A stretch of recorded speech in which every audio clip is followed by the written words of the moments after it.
Samajwadi party के कार्यकर्ताओं ने जिला अध्यक्ष कलीम खां के नेतृत्व में कलेक्ट्रेट तक रैली निकालकर जोरदार प्रदर्शन किया। सपा नेताओं ने राष्ट्रपति के नाम संबोधित ज्ञापन जिलाधिकारी को सौंपा, जिसमें स्कूलों के मर्जर पर रोक लगाने, खाद की कालाबाजारी पर लगाम कसने और बिजली कटौती जैसी समस्याओं को खत्म करने की मांग की गई है। धरना प्रदर्शन अखिलेश यादव के निर्देश पर किया गया, जिसमें सपा जिला प्रभारी अनिल प्रताप सिंह और जिला अध्यक्ष कलीम खां ने भाजपा सरकार पर निशाना साधा। नेताओं ने कहा कि सरकार हर मोर्चे पर विफल साबित हो रही है।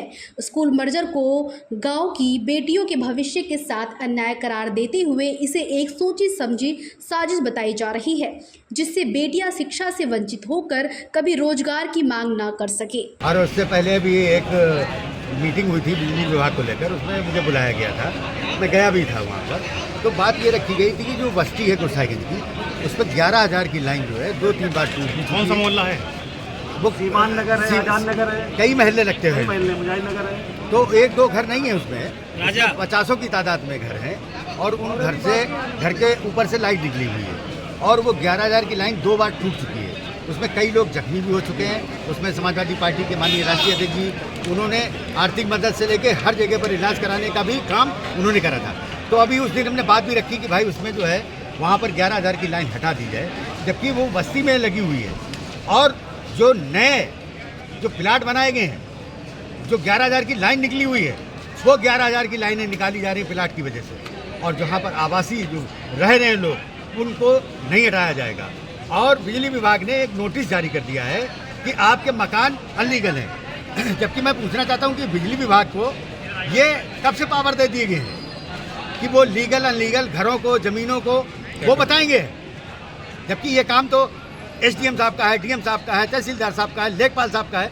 वो बताएंगे कि कहीं पर किसी आदमी का घर बना हुआ है या कुछ है, तो जहाँ पर हज़ारों की तादाद में घर बने हुए सब अनलीगल हैं, और वो बिजली विभाग जो है प्रमाण पत्र वो देगा हमें कि तुम्हारे लीगल है कि अनलीगल है। इसका हम विरोध करते हैं, और आने वाले वक्त में हम लोग कुर्साईगंज में जो है धरना प्रदर्शन करेंगे और बिजली विभाग के खिलाफ मुकदमा भी लिखवाएंगे। तार की समस्या का समाधान करने की बजाय आप कह रहे हैं कि वो घर हटाने के लिए। हाँ, घर हटाने के लिए हमने दिए हैं उनको।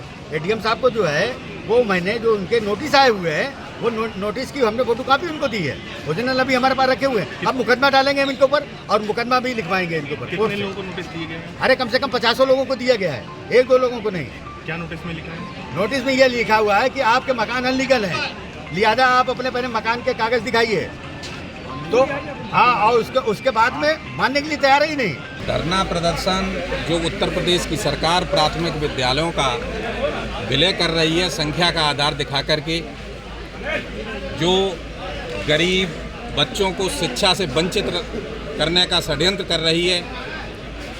जिले में खाद की उपलब्धता नहीं है, किसान परेशान है, बिजली नहीं मिल पा रही है, खेती किसानी का काम शुरू हो चुका है।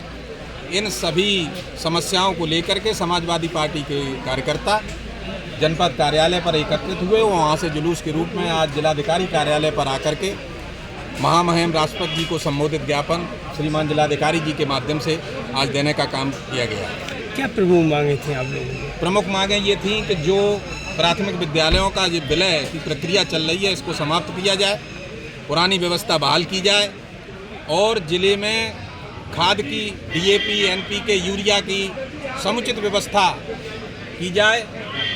आलू की बुवाई शुरू होने जा रही है,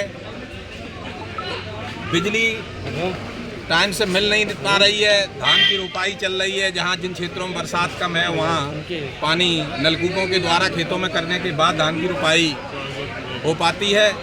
तो इन वजहों से बिजली मिल नहीं पा रही है, और बिजली का निजीकरण भी किया जा रहा है।